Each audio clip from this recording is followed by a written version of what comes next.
Hello guys, welcome to my new blog. आजको ब्लगमा तपाईँहरूलाई स्वागत छ। आज चाहिँ मैले मिनी ब्लग बनाएको होइन।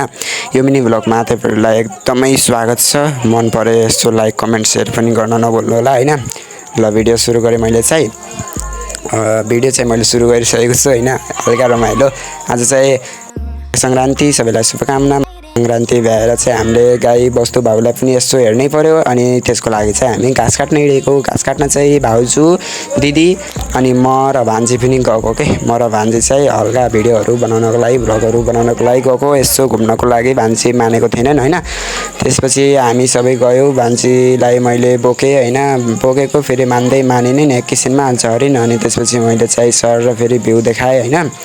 भ्यू हेर्नु सक्नुहुन्छ। हाम्रो गाउँको भ्यू चाहिँ यही नै हो।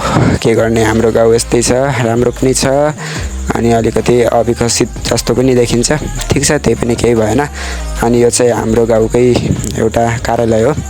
अनि भान्जी र म चाहिँ यसो सर खेलिदिएको होइन। त्यसपछि भान्जी र म खेलिसकेपछि म पनि घाँस काट्न जान्छु भनेर घाँस काट्न गएँ। अनि सर र मैले पनि घाँस काटिदिएको हेर्न सक्नुहुन्छ। मैले चाहिँ घाँस काटिराख्छु बेला बेलामा, सधैँभरि त काट्दैन, तर आज चाहिँ मैले राम्रै काटेँ होइन। त्यसपछि फाइनल मैले घाँस चाहिँ यति काटेँ होइन।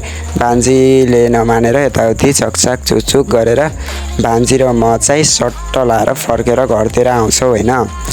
अनि घरतिर आइसकेपछि यसो थकै लाग्छ, पसिना भएर चाहिँ हामी चाहिँ टक्क लाएर भान्जी र म त पल्टेको। भान्जीले मोबाइल हेरिन्। ल गाइजहरू, आजको मिनी भ्लग कस्तो लाग्यो लाइक कमेन्ट सेयर सब्सक्राइब गर्नु होला। हस्त धन्यवाद, बाई बाई।